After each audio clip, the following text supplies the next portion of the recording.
Kenya is facing a shocking crisis.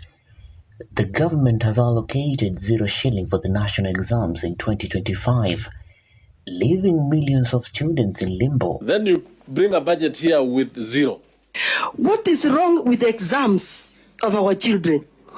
Does Treasury want to do away with exams, or does it want to communicate to parents to start paying examination fees? You talk straight. Meanwhile, 2.3 billion Kenyan shilling is being spent to renovate status.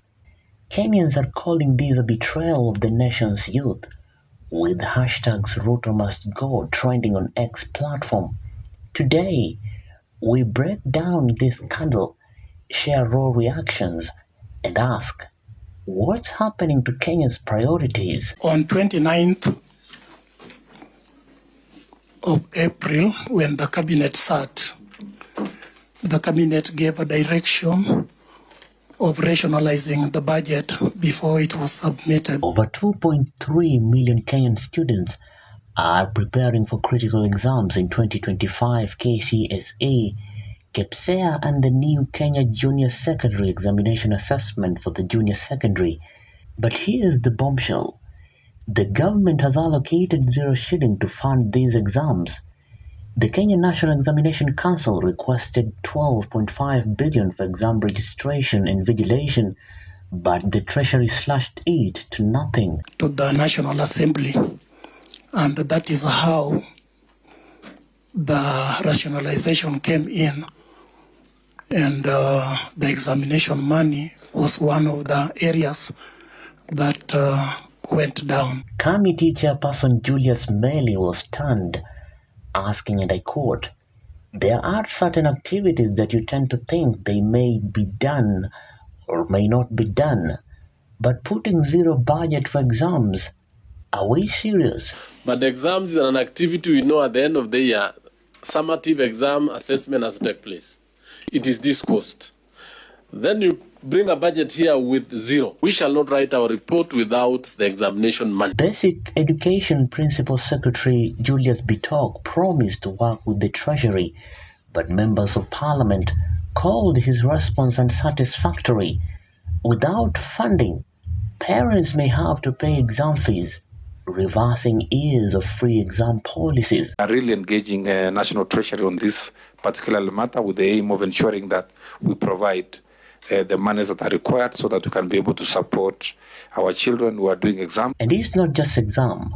0 funding were allocated for quality assurance and standards, despite a 600 million Kenyan shilling request, and the Kenya Education Management System got nothing either. The Teachers Service Commission faces 5.7 billion deficit, unable to hire 20,000 intern teachers permanently. This is a crisis that could disrupt the future of millions. The budget is 12.587 billion, and it has not been allocated. Last year, they had to reallocate money for infrastructure to support this.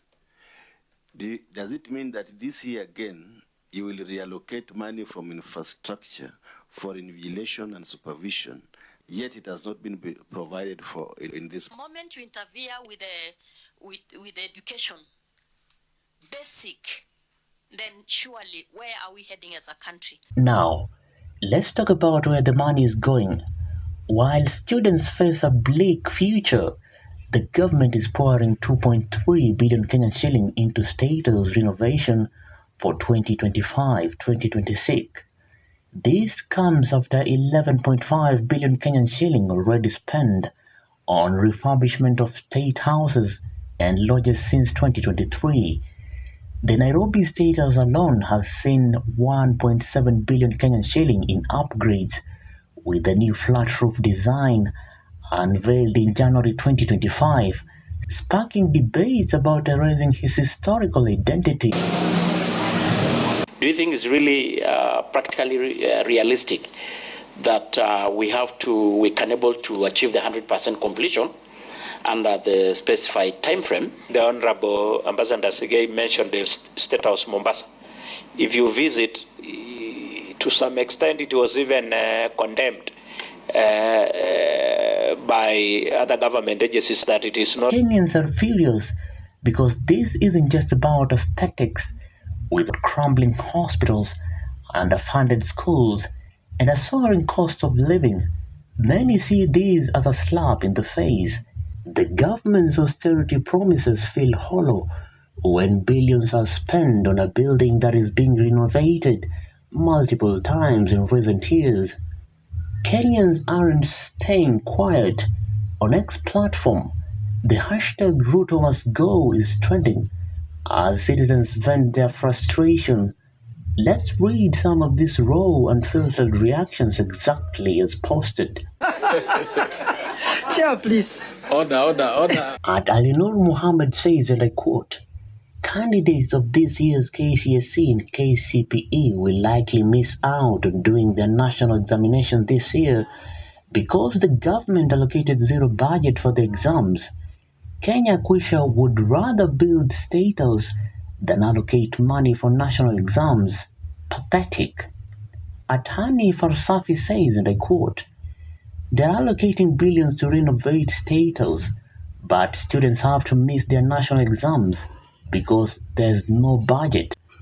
At Nyamisa Chela says, and I quote, they have money for status renovations. Did they literally build it? And Millie bought a car and showed us her fat bunda. But they have no money for national exams. Tafakari upumbavu. At Ian James Moik says, and I quote, this is a country where status got 2.5 billion Kenyan shilling, not to rebuild a new status, but to renovate. Mind you, they renovated it again last year. There's no allocation for education funds. Healthcare can take a back. At James041 says, and I quote, there's no budget for the Ministry of Education and the capitation funds have also been cut. Meanwhile, status has been allocated 2.3 billion for renovation. Office of the spokesperson, 43 billion Kenyan shilling for travels. Office of the advisors, 60 billion Kenyan shilling for salaries and allowances. Misplaced priorities and hashtag Ruto must go. At Anwar Sadat says, one time said he's not a madman. He knows why he is cutting 600 million from school feeding program and directing 2.3 billion to renovate status. We need to fix his hole before the children can eat. At Kibetbu says, welcome to Kenya where members of parliament added 360,000 Kenyan shilling to their salaries and status to be renovated again with 2.3 billion, and there's no budget for the students sitting for the national examination. Ni malimwengu too. The post captured the anger and disbelief from accusations of looting to calls for President Ruto's resignation.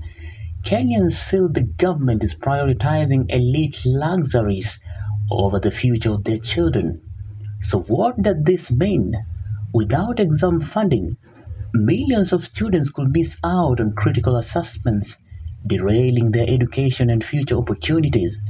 Parents, already stretched by economic hardships, might face new fees. The education sector, once a beacon in East Africa, is crumbling under the 62 billion Kenyan shilling deficit. Meanwhile, the status renovation symbolizes a government out of touch, spending billions on a building. The building is not a flat roof. Actually, the roof itself, the way it was, it's still there. Because as much as we say, let us not spend public resources, we should also not really, lose the face of a country that says is a power. MPs have summoned NEC to explain how exams will happen without funds. And Principal Secretary Bitok says talks with the Treasury are ongoing. But with public trust eroding and protest brewing, the government faces pressure to act fast. Will they reverse these cuts, or will students pay the price? Kenya's education crisis is a wake-up call. Should the government prioritize students over status? Share your thoughts in the comment section. Reporting for Maisha Television, I'm William Juma.